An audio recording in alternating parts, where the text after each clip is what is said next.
All right, it looks like we're up live. I'm going to talk a little bit about what's going on. I've listened to a lot of people say different things, and I've tried to sit back and hope that people would figure it out and this would blow by. But I see a lot of damage, and a lot of it's being done out of deceit. A lot of decent, well-meaning people are being deceived, and they're acting in a way that's very destructive because they're being lied to. And as an American patriot and warrior and citizen, it's upsetting for me to see everything that I care about, everything I fought to defend, torn down, not because that's what needs to happen, but out of manipulation from our nation's real enemies who are playing us all. And I want to rattle through some of this. And if you missed the beginning, you can go back, and this will stay archived on my page. But I wrote down some notes today pretty carefully on some of this, and I want to cover it because I mean to empower the American people that haven't quite figured all this out. There's a lot of very smart people and a lot of very evil people up to no good, manipulating different aspects, different groups of our country, and it's all about power. And I'm going to walk you through a little bit of it, and at the end of this discussion, you're going to have a lot better understanding of what's being done to all of us. And I'm going to give some solutions at the end as well as take questions. So I'm excited about cranking this out because I've kind of kept my mouth closed to a large degree about what's going on. So now here we go. We have to think as citizens. We're not as well educated as we used to be in the United States. We need to contemplate what's going on and consider the game that's being played. And I'm going to walk you through a little bit of the game that's being played. Essentially, it's a divide and conquer game.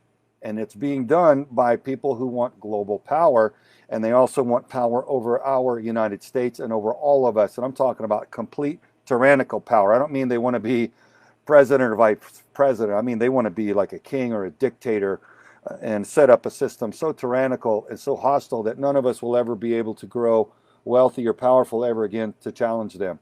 And a lot of you know what I mean, but some of you may not. And so we'll take steps through it so that everybody's much more clear here very shortly. So all of the division and chaos that we are experiencing and seeing and witnessing and suffering from, who benefits? Certainly not we, the American people. That doesn't benefit us. Tear down your city and you'll be better off. No, you won't be better off tearing down your own city. So what's going on with that? Who does benefit from it? Because divided we fall, folks. It's hostile to be divided and scattered in front of your enemies. So there are some very wicked and very evil global power players that move trillions of dollars around the globe from one bank to one another, and all these different funds and the way that they manipulate currencies. And they're laughing at us for attacking each other, destroying our own culture, tearing our own cities down. It benefits them. That's what they want. They planted this notion and they seeded it. And they have operatives giving meetings and pushing people to behave this way. And I'm going to unpack it a little bit for you. So I'm going to start with Yuri Bezmenov. Yuri Bezmenov, for those of you that haven't been in the intelligence community or studied history to the degree that where you know about Yuri. Yuri was a Russian KGB defector, and he came and he gave a series of lectures to we the American people, explaining to us how our enemies, the Russians at that time, were targeting our culture to subvert our understanding, our ideals. Why were they attacking our ideals? Because they knew they could not beat us militarily. We were so strong. Our culture had made us so loyal to our country and love our people, love each other so much that we had the bravest warriors. We had the biggest, most powerful industry and warfighting machine on earth. They could not beat us, and they knew that they could not beat us.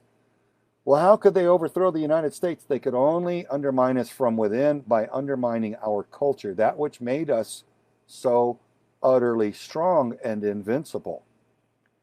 And so they began a campaign of subversion, ideological subversion. Yuri Bezmenov I gave a series of lectures on it. I urge you to go to YouTube and type in Yuri, Y-U-R-I, Bezmenov, and you'll find his lectures. They're still up. They're from like the 70s, 80s, and 90s.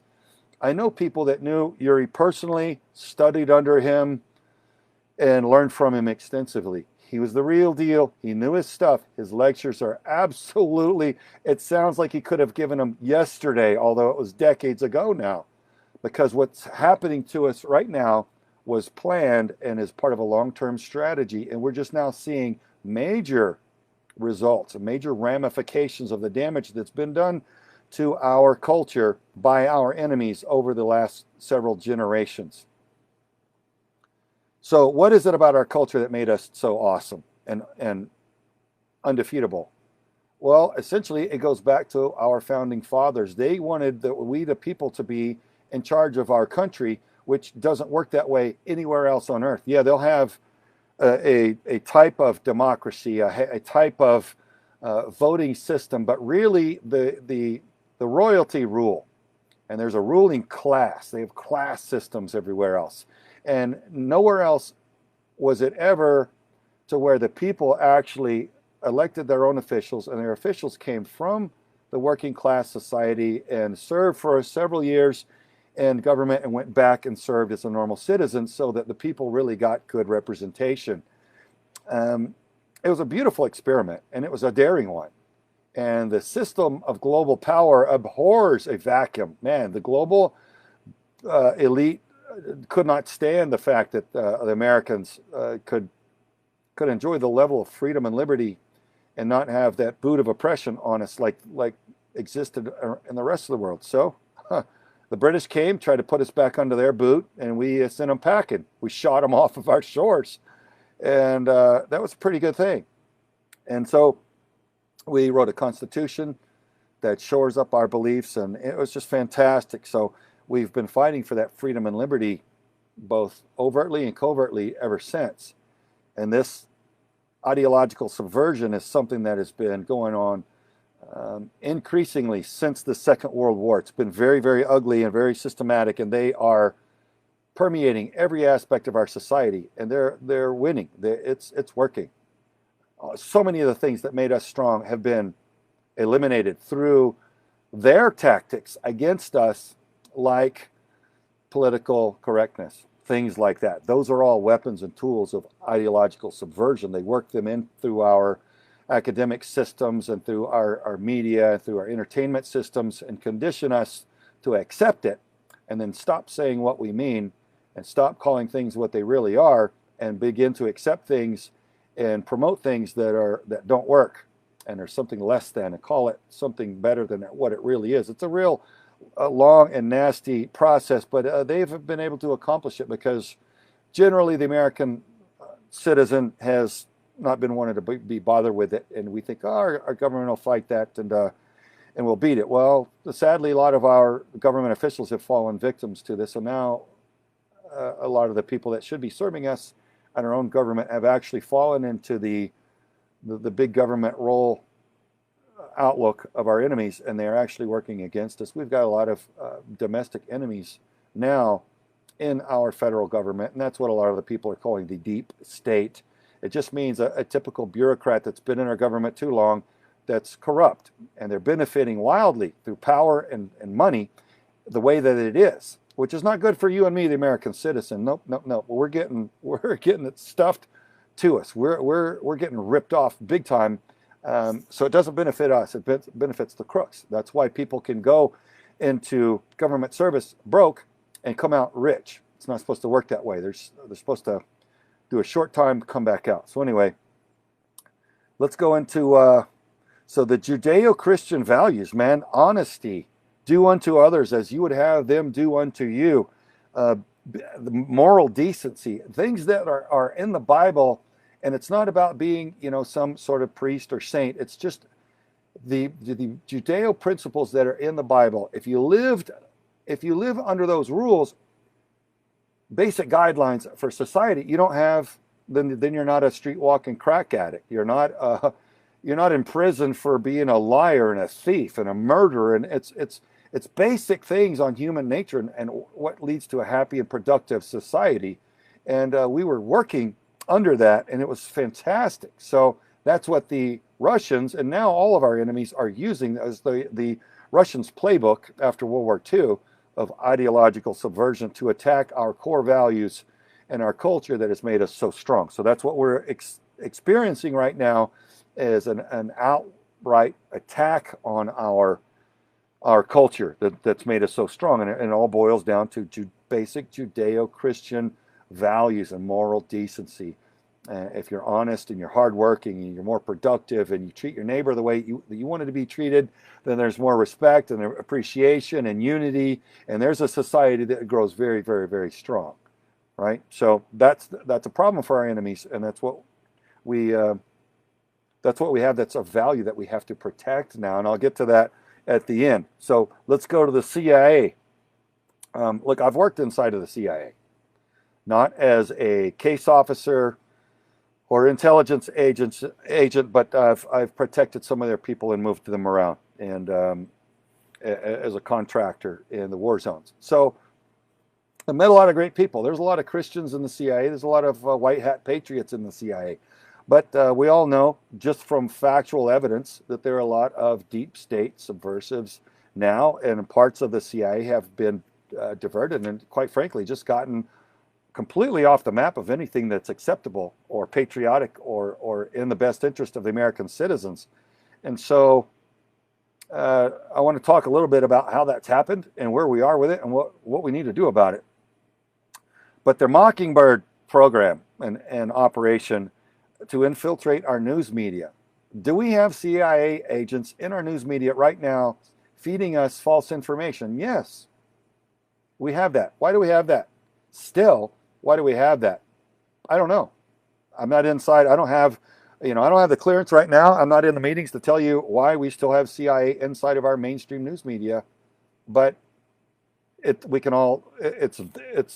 not even denying it. You can look it up and see that the program's still in place. It hasn't been abolished. Why does our Central Intelligence Agency need to deceive us through our own news media? If you love your citizens, if you love your people, you want them empowered with the truth.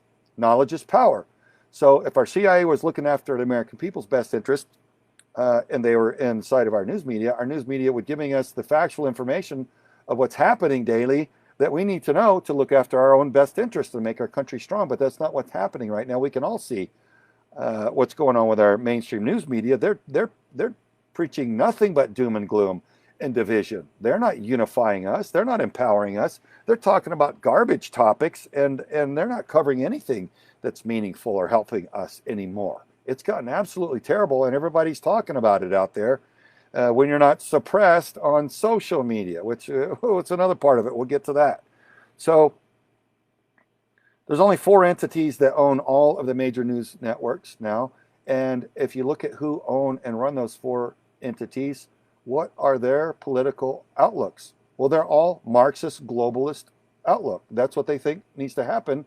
And in their model, there's no strong and powerful United States. So we literally have our enemies. They are enemies of our Constitution and a strong, prosperous United States. They don't want there to be a strong and secure, prosperous United States. They want it to be broken so that we'll be desperate and accept Marxism, global Marxism. That's what they want. They'll tell you what they want if you sit down and listen to them, or if you just research what legislation they push and what they say in interviews. It's not a secret that they want global Marxism. That's what they want. And if Marxism, now Marxism is a totalitarian type of government model. There's no God in Marxism. No. The state is your God. You're not welcome to worship Jesus Christ. And there's no family. They don't want a strong, loving mother and father unit, because that raises well-grounded, sound, and secure offspring and children who grew up to be very secure and sound-minded adults and very productive. And they're not easy to fool and manipulate like gangbangers from the hood might be. And we're going to get into that and how some of our people have been deliberately undermined by the Democrat Party, which upsets me as much as it does them. And maybe more so because I've learned a little bit more about it. But so we don't have we don't have anybody friendly feeding us news on the mainstream news channels anymore. So we got people that subscribe to a godless tyranny where the government controls every aspect of our life, now feeding us our so-called news. Well, it's not news anymore. It's propaganda. It's outright propaganda. And it's legal. As of right now, it's legal for them to lie to us and feed us propaganda under the banner of a news agency, a news network. And so I'm saying, Mr. President, why don't you stroke an executive order and let's get the reversal of whichever legislation allows our mainstream news media to work us over with hostile propaganda. That how can that be allowed? Why would we tolerate that one day longer? That's a major, major problem for every single American citizen. So look at COVID. What are they doing with COVID?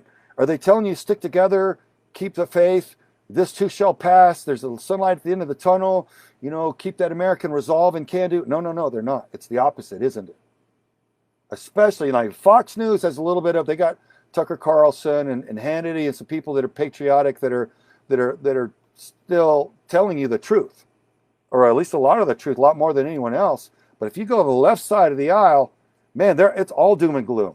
Why? Because they want for our economy to be broken. They're telling you, quit your job, cash in your company, stay at home, fall into despair, go bankrupt. There is no hope. We're never coming back to work. Well, look, the states that are going back to work are already thriving. So why isn't California going back to work and allowing their economy to thrive? Well, they don't want to. They want to break the economy so that they can say, look, this president did it, so we don't want capitalism anymore. We want global Marxism. And they're radicals. They're a lot more radical than what they can let on. That's why they're so full of lies. They have to lie and deceive you. They can't tell you, hey, we want you under a totalitarian global communist system. That's not very attractive. So what they call it socialism. Socialism. It does sound nice. It sounds social. We can all just share, and the notion is kind of nice, but they don't tell you about the over 100 million citizens who are rounded up by socialist governments, communist and Marxist governments, and exterminated, machine gunned, bayoneted, knifed, hitting the hammers, and left in killing fields. I've stood in mass graves in 2 countries where this has happened. Some of you probably have too, if you've done as much world travel and government service as I have. So why aren't we educating our kids on what happens when governments get too big and have too much power over the citizens for too long, and then disarm them and then do whatever they want to the people, including genocide, where millions and millions and tens of millions of people are lined up and exterminated by their government because they don't have a rifle in the closet to fight back with anymore because the government's taking it from them, just like our Democrat Party wants to do here. Why are they so frantic for the guns? Because they can't commit genocide at some point later, as long as we're armed and capable. They can't usher in the level of totalitarian control that they want, as long as we're empowered with the knowledge, we're healthy, we're armed to the teeth, and we're secure and we're networked. They can't do it. They can't subjugate us when we're like that. So everything that the Democrat Party wants to do, from the soy latte all the way down to, you know, the effeminate programming and the promotion of, you know, billion genders and the moving of the goalposts of what's true and what's not, is just to absolutely destroy the society. And again, our core values and our culture that made us so strong, they're helping our international enemies break down our culture in an attempt to cause us to be desperate and susceptible to their global Marxism, which up front they're going to call it socialism until the handcuffs are on, and then it's like, then you learn what's really all behind it. And a lot of you that have studied history enough understand already that socialism, Marxism, communism, almost synonymous. There are only slight differences. They're all big government systems cooked up by a lot of the same people from the same country that give the government total control. And once the citizen has relinquished their rights, they're doomed. It's over. It's checkmate. And you can never challenge them for power ever again. So we just can't allow ourselves to get there. and we've got to fight every step of the way. COVID, doom, gloom, quit, give it up, hopelessness, that's all we're hearing. Well, that's by design. They're all on the same sheet of music because they're all owned by only the same four entities, and they get their talking points. Some of you have seen the videos where there's 30 or 50 news anchors, and they're all saying the exact same sentence word for word. Why? Because those talking points get sent out to them at 4 or 5 a.m. By the same source. It's their marching orders. CIA Mockingbird media. They're not our friends. They're lying to us. And we can verify that they're lying to us, and they've been lying to us worse and worse over the years, yet they're still on the air. So when Elon Musk says he's surprised that they're still on the air, well, so are we.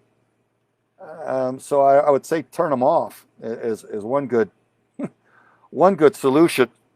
Hollywood. What about film and television industry? We've only got 6 major studios. Who own each of those 6 major studios? What is their political outlook? Guess what each of them are? Global Marxist. So they're radical left. That's why all the movies that they condone and fund with the big funding have an anti-American political narrative and rhetoric to it. It's nasty, it's poison, it feels bad for us because it's hostile for us. They paint the American soldier as being a monster. They paint our masculinity as being toxic.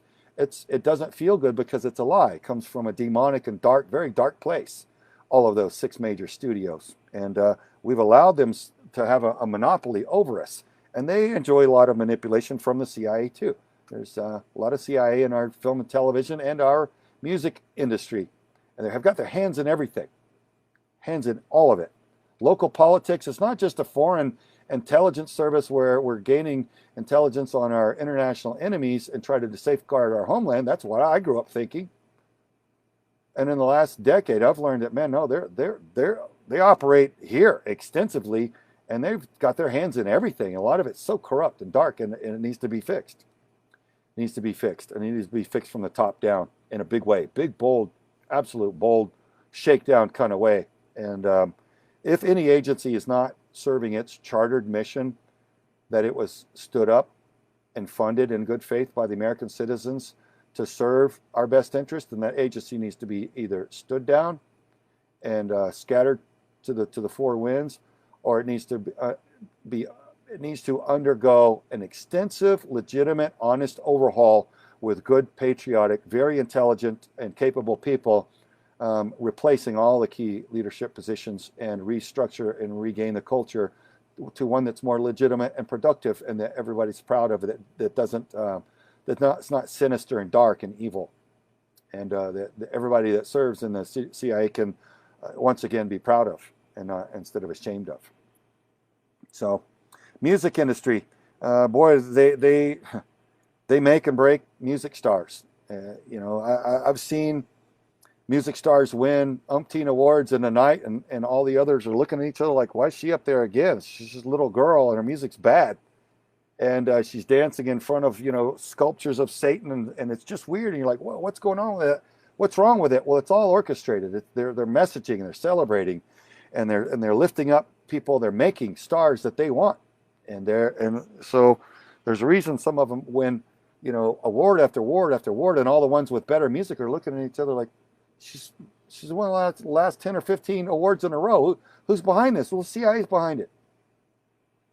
They're in there making and breaking people who they control, so that they can control the messaging of the music to our youth, so that our youth are hearing things that are negative, that break them down and cause them to think in a way that doesn't benefit them, but benefits the would-be oppressors that want the global Marxism. Again, it's all geared to the same thing.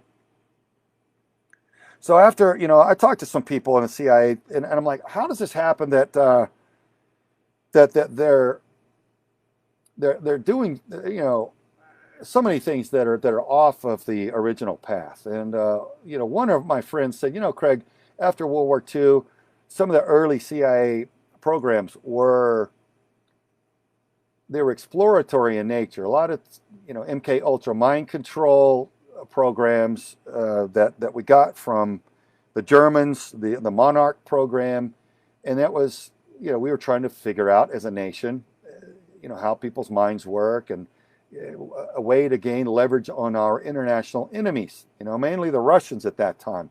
And so we could defend ourselves for national security. Well, that makes sense. I'll buy that. But some of the drugs that they were using, and they were experimenting with new drugs, and sometimes experimenting on people, not telling them, and then mistakes would be made. Some of these programs were misguided. Crimes were committed, deaths, and then they were covered up to try to make it go away, because each agency wants their budget for next year, right? They never want to lose their budget, so they always want to try to clean up and make look good so that they don't lose their budget for next year.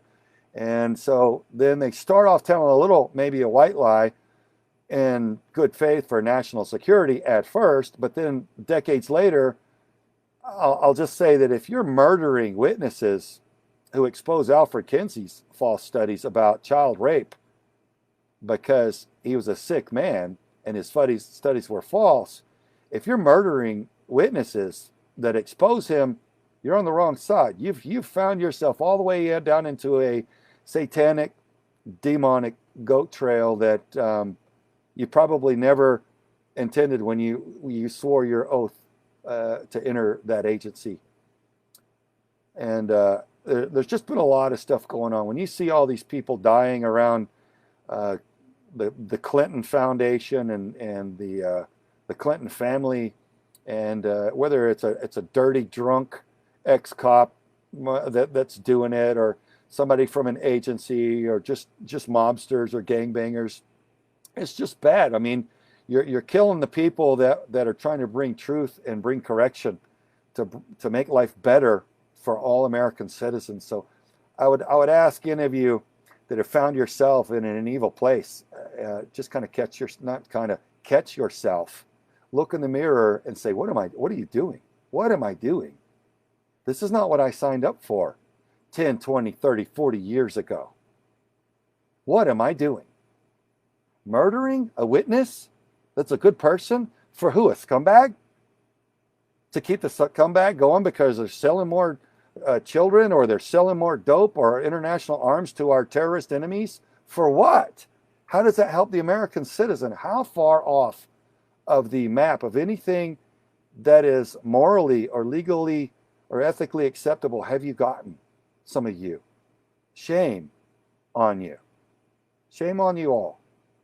Each of you, look yourself in the mirror, catch yourself, and fix it. I blew the whistle on David Knowlton. He was an SES level executive from the top of the FBI. They said he was untouchable. I blew the whistle on him anyway because he was wrong as wrong could be. He was ruining a lot of my best agents' careers with intentionally fake accusations. I blew the whistle on him. And I knew it was going to be ugly, and it was expensive. It cost me my federal career. But I can look myself in the mirror today with pride and honor and knowing that I did the right thing. It was the right decision. I wouldn't take it back for anything. I'd rather have my honor than that paycheck every single day of the week. And my wife's right with me. God bless her for sticking with me through that. It was ugly. And yeah, it was painful. And maybe President Trump will make me whole from doing that one day if I ever get a ceremony with him, or he gets to look at my case because I was righteous. And the guy that I blew the whistle for was later fired for gross mismanagement, which was exactly what I had reported him for. And my report was absolutely 100% factual, and it was righteous. And there was 210 agents at the Las Vegas field office that know I was right. And God bless you guys there too. All right, so child rape culture, man, with Alfred Kinsey. Those mistakes, look, we've got to go back and fix that. Alfred Kinsey was wrong. He falsified his studies. He paid rapists to rape children. And now, ever since then, people have been trying to cover it up. It shouldn't be covered up, folks. There's been a cascading tidal wave, a wall of damage that has befallen our children and youth that are absolutely destroying them. There are people torturing children, selling children. There's a $38 to $50 billion criminal enterprise inside the United States selling precious little children that most of the American citizens don't know about. Why are we allowing that? Why is the mainstream news media not telling us? Well, I already told you why. They're not your friends. They don't want you to know that a lot of these big institutions and these big tech billionaires are involved in child trafficking and child rape and child abuse and child torture ceremonies and all the other different kind of dark and evil and just strange things that some of these people get off into when they get too rich and too powerful for too long, and they just get weird. And some of them get downright evil. And a lot of you out there have read about it, and you've seen videos, and you've heard the witnesses, and you know already what I'm talking about. Those of you that don't, I'm sorry if it's uncomfortable news, but the children are suffering the unthinkable, and the least we can do is pay attention, watch documentaries like Contraland, and understand what to do, and hound your elected officials and make them bring us stronger protections legally for our children, for all children, every single child. We have to do that. It's easy. Write a letter and say, we're going to vote you out if you don't do our bidding. And what our bidding is, we want stronger protections for our children across the board from child predators, period. We want a culture now where people aren't raping children anymore. That's what we want. And we have to get hot on it and start driving the bus again. Our founding fathers gave us that authority over our elected officials. We're just not exercising it in recent decades. We have to reassert ourselves, because when we don't, we see things like these radical liberal cities being torn up. That's the chaos that we're in for nationwide if we continue to sit back and keep our hands off the wheel. They're lunatics, and they want evil. And nothing. These are the people that don't have any solutions. For crying out loud, listen to them speak, and you're like, look at the mayor of Chicago. Are you kidding me? Look at Joe Biden. He can't even form a coherent sentence. Yet they're still wheeling him out there, hoping we'll be okay with it, to be the most powerful man on the face of planet Earth, in charge of all of our nuclear weapons and our national security. Over 320 million smarter people. Well, most of them smarter. It's insane, folks. It's not normal to wheel out an old man who's got dementia and suffering and needs to be cared for by his family, instead of wheeled out into a position of he's just a stooge at this point. They're trying to pretend like he could serve as president. He's not even viable. It's not even viable to run a corner store, for crying out loud. Man, I'm not trying to beat up on the man. I'm just saying it's ugly. Where's his family? If that was my dad, I'd be going, Dad, get up, get home, man. This is not good. Anyway, big tech, social media, mass suppression of conservative voice. Look, folks, I could go on for an hour detailing what big tech and social media platforms have done to silence my voice. Last week, I looked at Facebook's, and I've met a billionaire who's one of the owners of Facebook, and a lot of his right-hand men. I've talked to them about their algorithms personally. Sat down with them and asked them, and they gave me their reasoning of why they wrote the algorithms the way that they did. They didn't own it. They didn't say that it's meant to polarize the American citizens and divide us. But the way they described it was that it was meant to give a better user experience, which means that you never encounter anyone that you disagree with. So the left, it doesn't encounter the right doesn't encounter the left, and they both go to their neutral corners and slam the door, chat with each other, and nobody understands in the middle, where there's the most intelligent dialogue, and people talk about smarter ideas and concepts and solutions, and although passionately, do eventually come to some form of consensus and agreement on things, and there can be a really intelligent exchange and unity. Nope. Separate. Polarization. That's not friendly. And so last week I looked at my at the tools behind the scenes that allow you to see the activity. Well, it said I got 800 new followers. Well, guess what? On the front of my page, it shows that I lost 50 followers. So not only does it not show that I gained 800, it showed that I lost 50. So they're not even being honest with themselves at the manipulation. I've had 175,000 followers on my Facebook page for probably a year or two. It's just, it went to 175 and it's stuck there. And then they dropped it back down, and it's just playing this little Wordle game where you can see where it's stuck. and then it'll go up, 100 or 2 or 300, and it'll drop back down. So never before has it done that. You can just almost watch them real time at what their algorithm's doing. It's just wiping followers back out. If you get, 7 or 800,000 people interacting on your page, and you're losing followers, somebody's snowing you, right? So big tech crowdfunding platforms. A lot of you know what happened when I founded Veterans for Child Rescue, is because none of the crowdfunding platforms from big tech would allow us to rally the funding to film Contraland. Man, they knew we were going to expose their criminal enterprise, $38 to $50 billion a year. So what they did was illegal to us, but they turned off our crowdfunding programs every single time.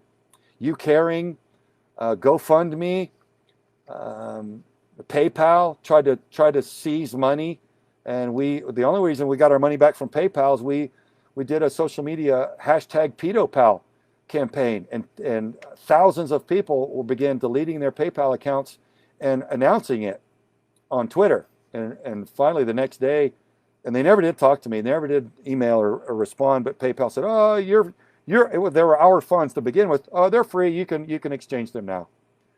So they're just outright crooks. It's like children that nobody got any adult supervision there, in these big tech companies.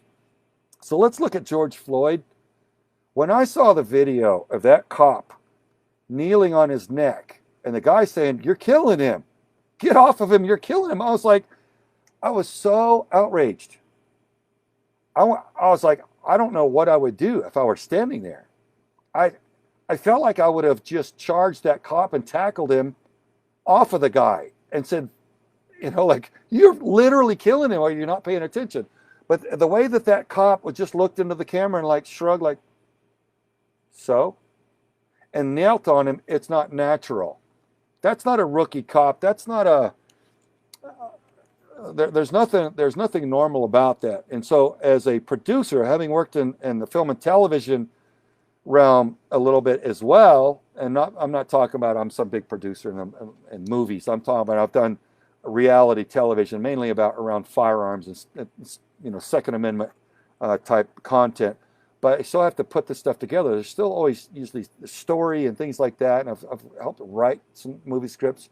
I'm looking at it, I'm like, that footage was intended to incite outrage.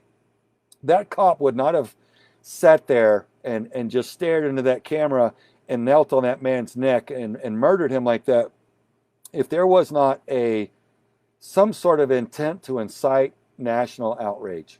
It felt orchestrated to me. Now, it's my theory. I don't have facts on that. I'm not here to say, hey, I'm ready to take that case to court and prove it. I'm saying as a human being, as a citizen, it's my gut instinct. I looked at that. I'm like, I'm outraged. That's so evil and so despicable.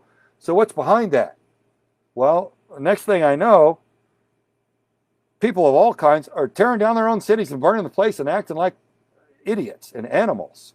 And I'm like, okay, that's not going to fix a bad cop or a murder, right? So what are we going to do with bad cops?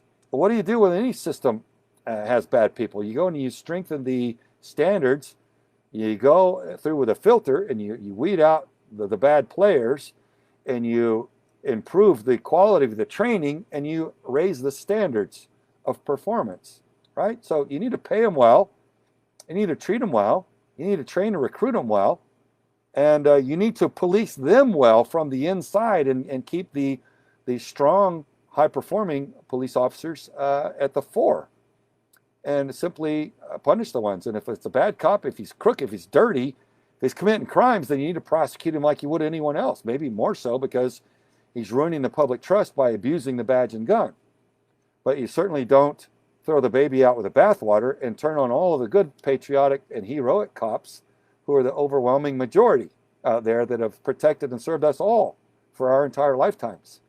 So it's just unthinkable that we've got people acting like animals, destroying their own cities. Who's behind it? It doesn't occur to children to I'm going to go destroy my own city. No, there's a political subversive group in there inciting it. There's a narrative, there's a script, there are meetings, there are training sessions, and there's money behind it all. And you may say, well, you can't pin this on George Soros. Well, I don't have to. You can. Do the research. Look up what George Soros funds. How many hundreds of subversive organizations has anti-American globalist billionaire who helped the Nazis as a I think he was like 13, as a young boy, he helped the Nazis find his own Jewish people in hiding so that they could be hauled off to the death camps and that their belongings could be gathered by the Nazis. And you know what he said about it in his interviews? Said it was the best time of his life. Now, folks, that's a sociopath. That's an evil man. He thought that was just great. And those aren't my words. Look up his. You can look up his interview online. Don't take my word for it. Please begin researching on your own. So why are we letting someone that's a billionaire, he's got 18 or 20 something billion dollars that he's abusing, and he's using it against our country? He's not welcome in several other countries. They voted him out. His program, his money, his people are not welcome there, nor is he. But in the United States, he set up shop and he's attacking us worse than ISIS or Al Qaeda ever have. I'd say he's probably 10 or 100 times worse than any of our terrorist organizations internationally have done against us. He is absolutely demonic. Yet every day it's a gleeful, blissful job attacking our country and our president and all of us and demonizing our law enforcement. So are we going to, well, with George Floyd, what kind of guy was he? Okay, he was a lifetime criminal. He was a taker and abuser. And it doesn't matter that he was a bad person when he was murdered, right? That doesn't justify that murder. The murder is still just as wrong, right? So we all agree on that. So why the bigger outrage on him? It's just highly suspicious with all the outrage over someone who was a bad person. And for people saying he was on a good path and no, he wasn't. He was high at the time. He had several drugs in his body and he had just used counterfeit currency and all this. So why is he the one that you want to martyr and hold up as an exemplar and raise 15 or 20 million dollars for who knows who around him to go and get high on, or after he's gone? I don't know what his family's like. I wouldn't wish for any family to lose their son, especially like that. So my heart goes out to them. But you're raising millions and millions of dollars, but you're not even talking. You got no outrage about millions of children being tortured to death. You don't want to talk about that. That's not convenient. That's not comfy. You can't virtue signal on your page and have big Hollywood, invite you to big martini parties for that. But if you say Black Lives Matter, then somehow this week that's cool. So why George Floyd? There have been too many other people that have been mistreated, and including David Dorn. Who was David Dorn? David Dorn was a police officer. He was serving and protecting. I haven't heard anybody say he was a bad cop. He was a giver. He was serving and protecting us, and at the time, and he got murdered. And I don't see 15 or 20 million for his family, and I think his family probably more deserving. They lost him, man. He was a good man. He was doing good. He wasn't high. He wasn't cashing, he didn't have cocaine in his pocket and fentanyl and coke in his system, and he wasn't using, fake currency to rip off his store when he died. Horrible as George Floyd's murder was, and I hope that cop gets what's coming to him. Prosecute him to the fullest extent of the law. That was ridiculous what he did. Nothing okay about that at all. But why does that bring about a racial divide? I love everybody. I served everybody. And most people I know feel that way. So why does that one bad cop that we all disagree with, why does he get to set the narrative? So David Dorn, man, if you're not outraged about David Dorn, then I question your outrage. I challenge your outrage, and I call it bogus.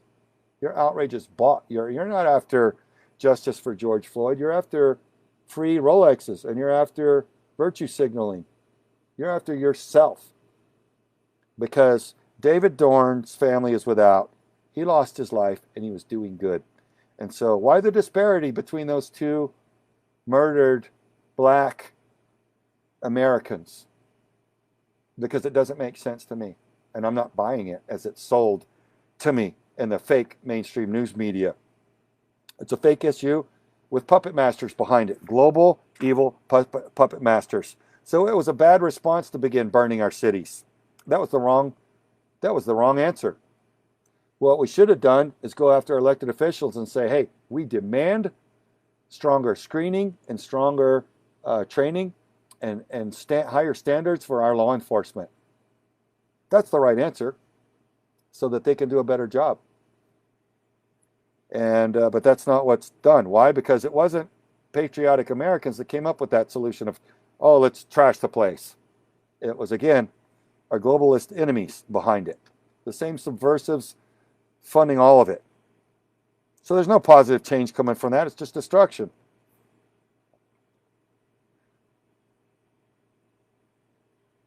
So the corrections need to be made within law enforcement. Look, bad doctors kill anywhere from 250,000 to 440 million, thousand.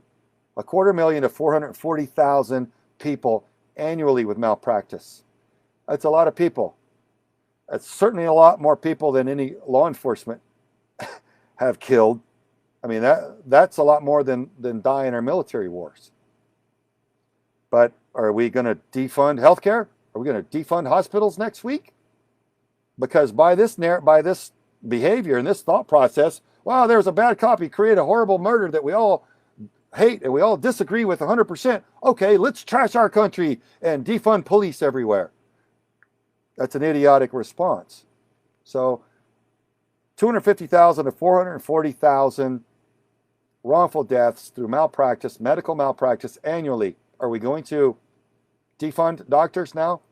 We're going to get rid of all the healthcare system? No, we can't, because that'd be just as stupid. Firefighting. Oh, don't tell me there's never been a bad firefighter. Now, I got a soft spot for firefighters. I have a lot of friends and family that are firefighters too. They're heroes. Because mostly what they do are save people's lives and save our homes and save our vehicles that are on fire and do all kinds of really cool stuff. But once in a while, there's going to be a bad firefighter because they're humans and they're a cross-section of Americans. And so you're going to get good and bad in every group. So what are we going to do? What next week? We're going to defund firefighting because, one firefighter turns up to be bad somewhere. So back to the cop solution. It's idiotic. It's unthinkable. And we need to start recalling, not wait for an election. We need to get into the recall system and pull these tyrannical governors and mayors out of their chairs. And I would say go a step further and prosecute them. Those who have participated in crimes, including rioting, need to be prosecuted for their crimes. They are accountable. They're responsible for that damage. And we should not allow ourselves to tolerate it anymore. So with the Democrats, minorities, they're upset because they think Whitey's out to get them. Now, it wasn't this way 13 years ago, before President Obama got in office. I wasn't hearing anything about racism anymore. Seemed to be pretty cool. We had come so far. So many good people working together and leaving that behind us. So many of my friends, even to this day, of all colors, crushing it, doing great in life, working hard, taking their lumps when they make mistakes, but succeeding and working through and just enjoying life because they don't pay much attention to skin color. And they're happy and they're well adjusted. And funny how that works. But the Democrat Party has always been the one behind welfare. What's welfare do? It's a trickle of money. It's a little trickle. It's just enough to stay at home in the ghetto for the minorities so that the minorities don't rise up and actually begin working hard enough to build their own business and their own wealth and their own power to actually grow powerful to the way that our founding fathers wanted, the way that most patriotic Americans want for all Americans to be able to grow. Nope, nope, nope, nope. You're going to stay in the ghetto. You're going to take just your little trickle. It's like giving a heroin addict just a little fix once in a while, just enough to keep them strung out and down so that they don't wake up and empower themselves and get a stronger, higher education and build their own corporation and their own genuine wealth and power so that they can have a bigger say and more happiness and fulfillment. So it's really, really nasty and hostile what's been done with the welfare system, deliberately trying to keep minorities in the ghetto. It's upsetting for me, and I'm not even there. Paying moms to have children as long as there's no man around. So they won't pay her to have 10 or 15 kids if she's got a husband. Oh, no, no, no, no. You get him out of the way. That's going to be a problem. Again, our core values, the loving mother and father family unit that raise well grounded and secure children who grow up knowing that they're loved and their father teaches them how to be a man, how to hold a door for a woman, how to say, yes, sir, no, sir, yes, ma'am, thank you, and be a man or a woman of your word and honor. No, get the dad out of there. How the mom's so strung out with so many kids and so overrun that she can't really raise the kids, and they grow up to be gangbangers. They end up in prison, and they're never empowered. They're undermined from the beginning by the Democrat Party. Breaks my heart, and it's upsetting to watch it. And I celebrate black leaders like Candace Owens, Thomas Sowell, Brandon Tatum, James Harris, David Harris, these people and more who are telling the black community the truth. And I just wish that they would be listened to more, because they have your backs and they genuinely want to empower you. And a lot of white people have your backs too, by the way, but I can't force anyone to listen. So it's no good having your kids grow up and listen to rap music that demoralizes and demeans black women and treats them like trash and idolizes and promotes a gangbanger and criminal lifestyle that causes these fatherless boys to end up in a life of crime and then again behind bars, never to succeed. It's undermining them. These rappers that are poisoning the youth, guess who empowered them? Guess who took the music industry from rock to rap? The CIA. How do I know? Because I know someone that was there. I know somebody that was in the meetings. Rock was becoming too powerful in some way, and so they began propping up several early rap stars and making sure they had huge revenue, and then they began the poisoning of their youth with this very violent and very gangbanger style music, and it's done them great harm ever since. So, who founded the KKK party? Democrats. Who resurrected the KKK party later? Democrats. Who founded Planned Parenthood? Do you know who Margaret Sanger is, folks, with her eugenics program? Eugenics program, folks, is basically a white supremacy program that gets rid of all inferior races. It's like Nazism.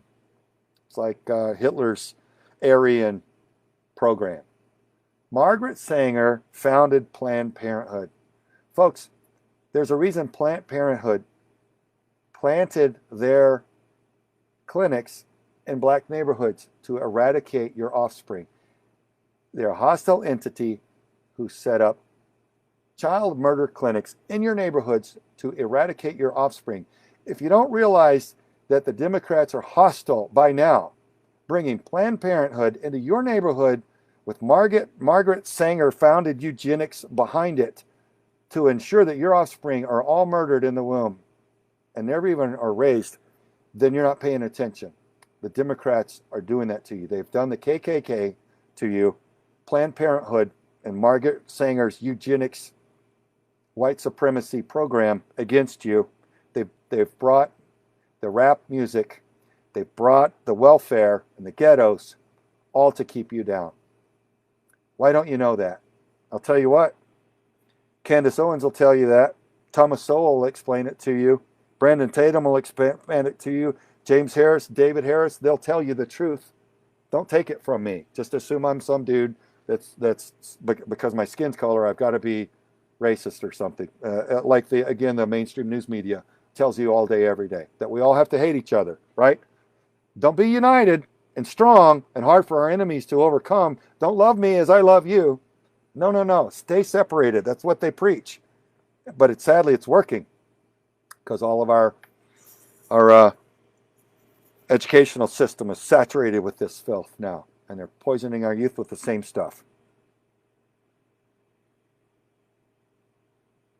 So anyone telling you that you're a victim and you're something less than because of your skin color is not your friend. You're not less than. You're just as capable. You'll have to work just as hard as your neighbor, but nobody's gonna.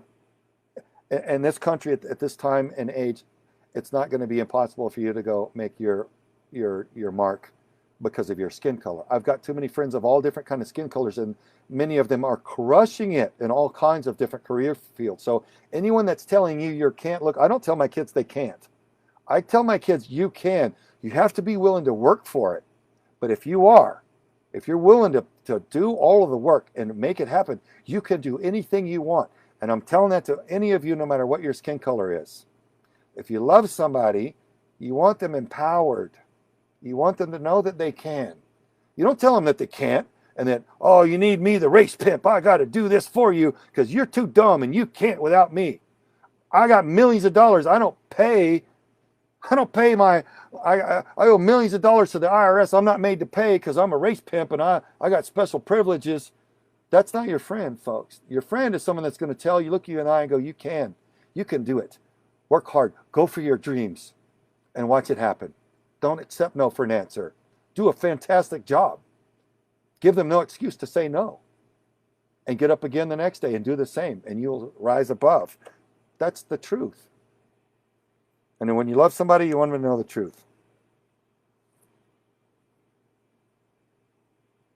Arlington Cemetery is filled with white men who fought to end slavery. There's one for you. Ouch. Is our current mainstream mockingbird media run by the CIA or infiltrated and manipulated by the CIA? Are they telling you that Arlington and hundreds of other cemeteries are filled with fallen soldiers, white, many of them, all other colors too, who fought and died to end slavery in the Civil War and who fought for all Americans' freedom and liberty ever since and even before? They're not telling you that. Why? Because they're not your friend. They're lying to you. They work for our international enemies, the global Marxists. They don't work for the American patriot who loves our God and our country and our Constitution and our freedoms and liberties. So you have to understand the two sides here.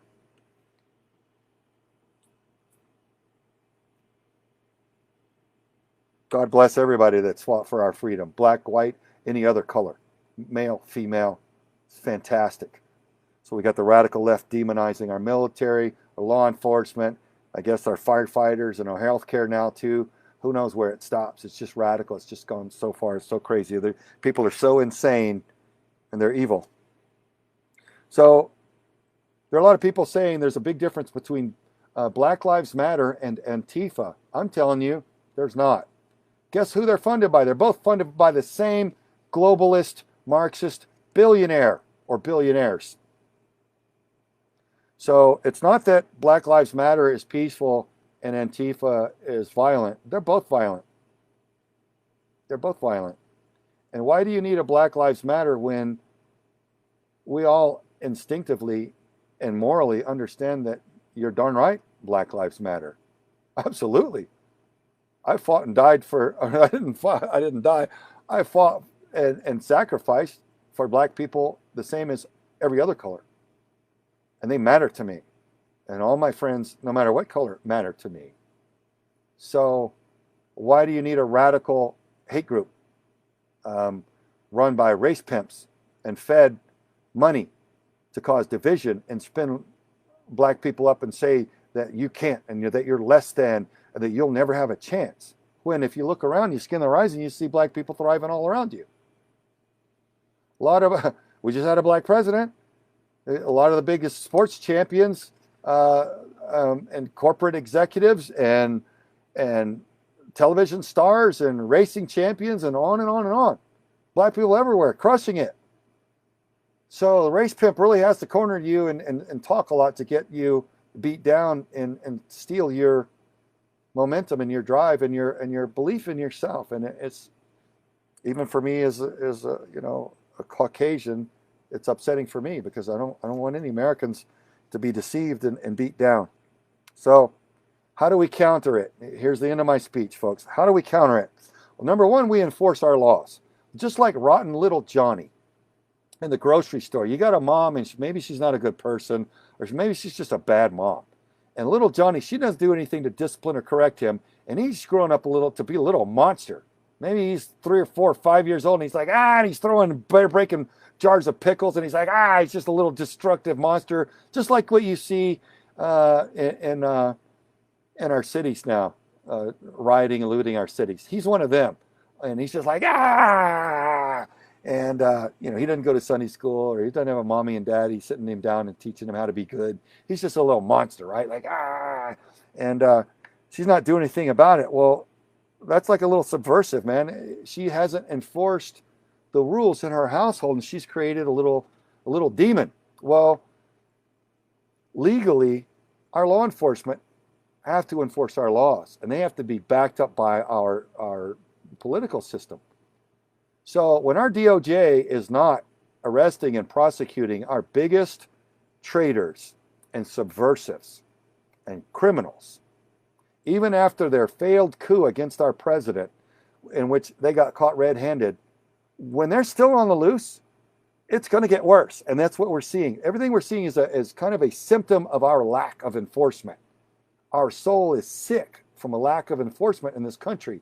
So we've got to get back to enforcing the laws. And I would say at this point, it has to be a very radical roundup, almost like a night of the long knives, but not killing people, just rounding them up and cuffing them up and taking them, all the ones that are already convictable, and locking them up en masse, like just a huge roundup, almost like a martial law style lockdown. Nobody leaves the country, and all of these billionaires and big tech and every other major political player that are so corrupt, that are buying and selling and torturing children and undermining our American citizens and selling technology to the Chinese and betraying us. They need to all be rounded up and brought to trial for their crimes. So number one, enforce the law.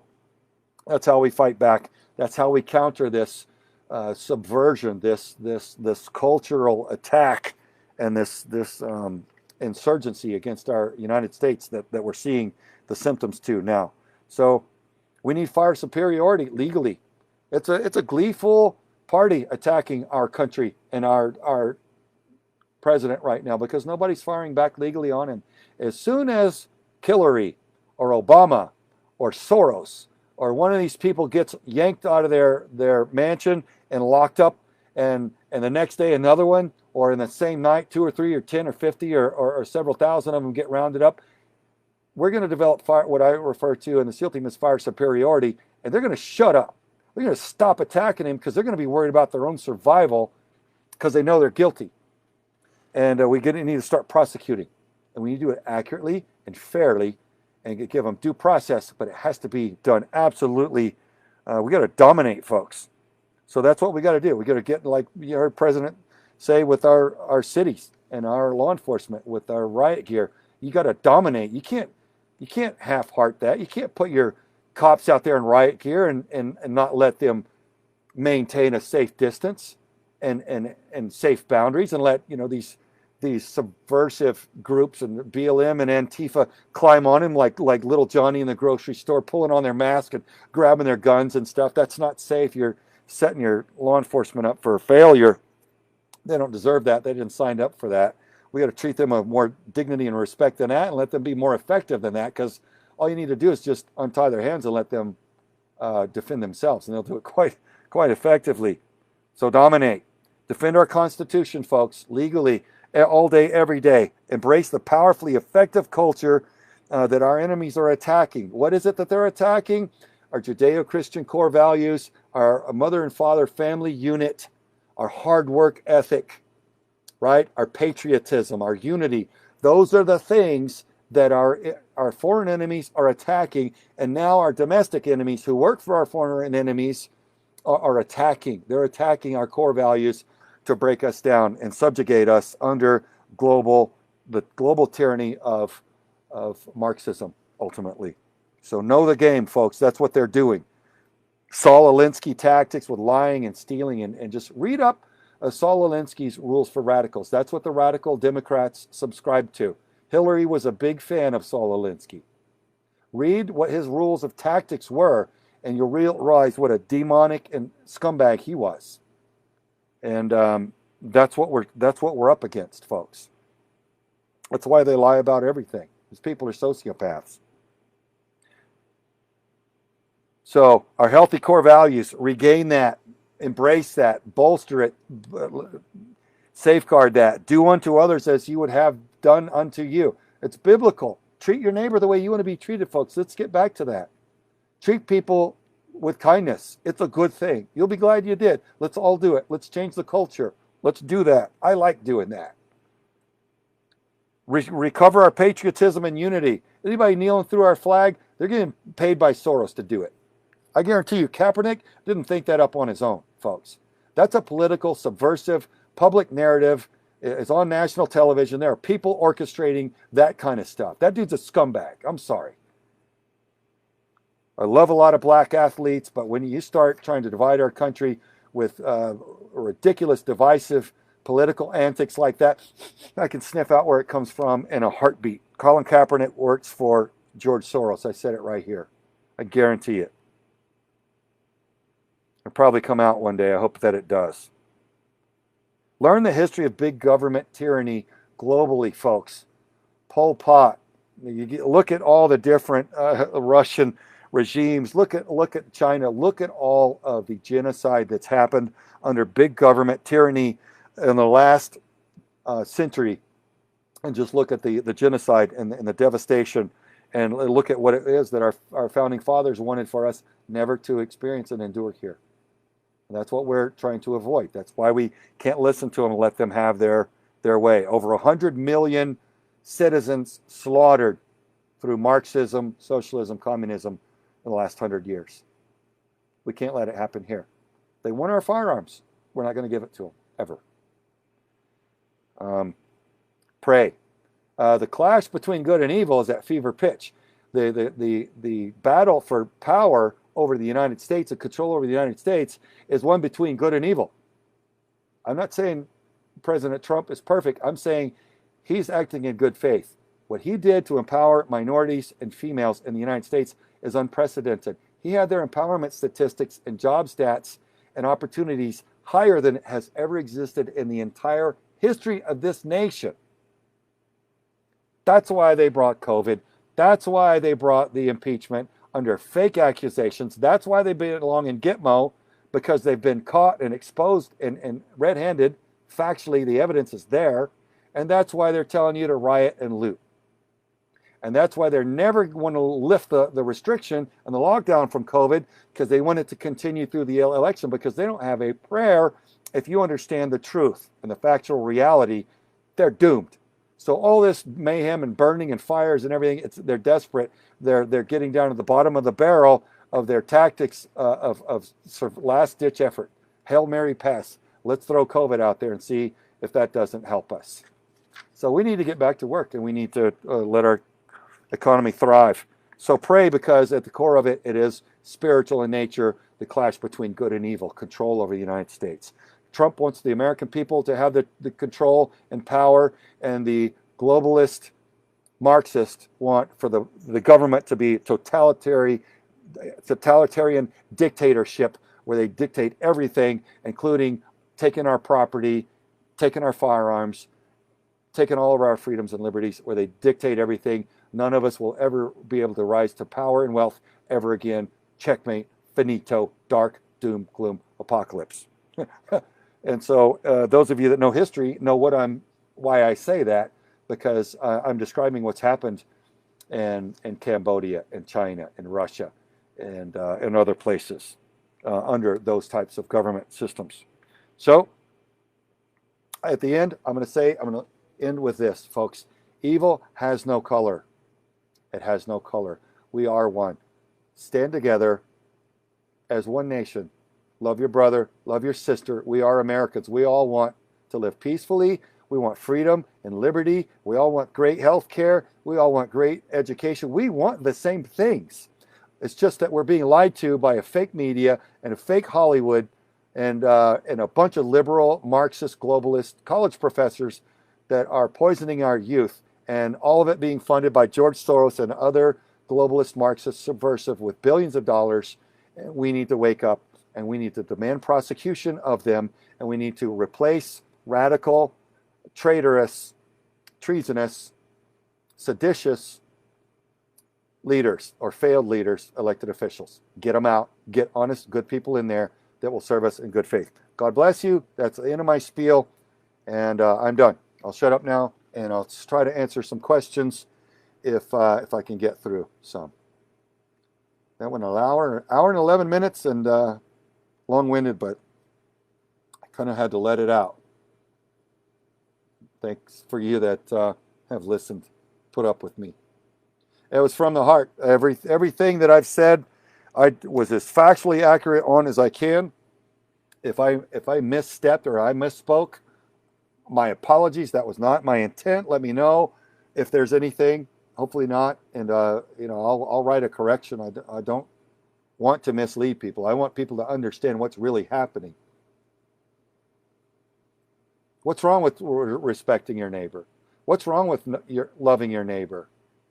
And having a peaceful, harmonious United States. What's wrong with that?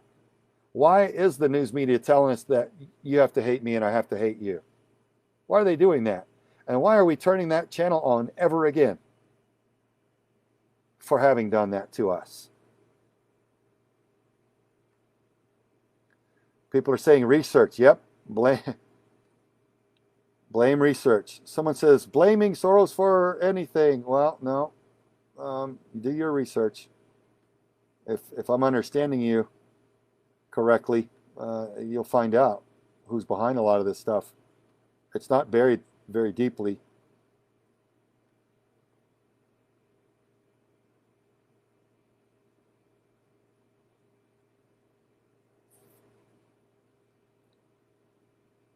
All right, let me scroll down near the bottom. I think that's where more of the questions will be.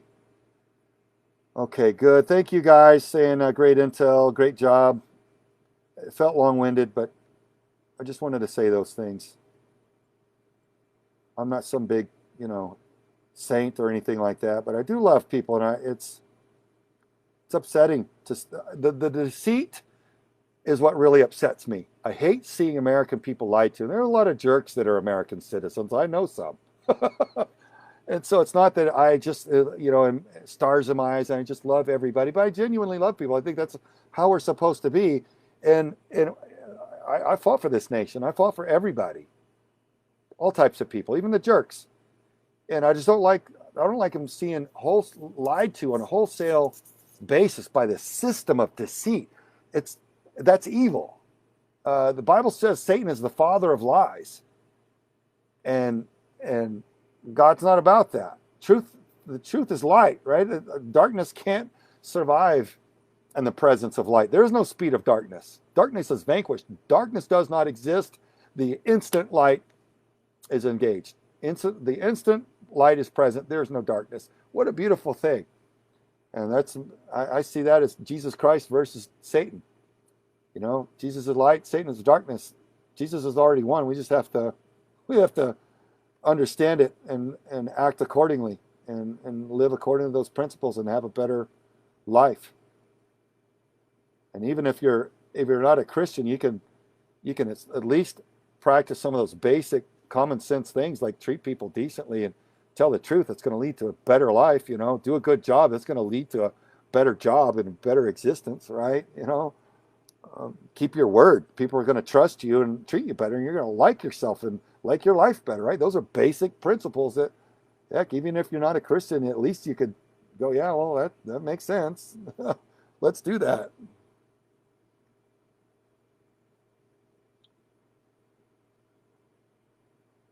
Okay. Sawmanstore.com. Somebody posted my store. Thank you. Bless you. Oh, go watch ContralandMovie.com. Look at what they're doing. A lot of these same subversives and idiots and evil people, what they're doing to the children, it's sick. I filmed Contraland only to alert the populace so we could change the culture to a protective one for the kids. That's all that was about.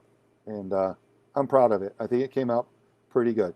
And looks like we're gonna do more. Okay, I don't really see any questions, so I'm gonna shut up. God bless you guys. Thank you. Stick together. Vote out the bad people. Put good people in. Let's be careful. Let's do good. Bless you guys. See you.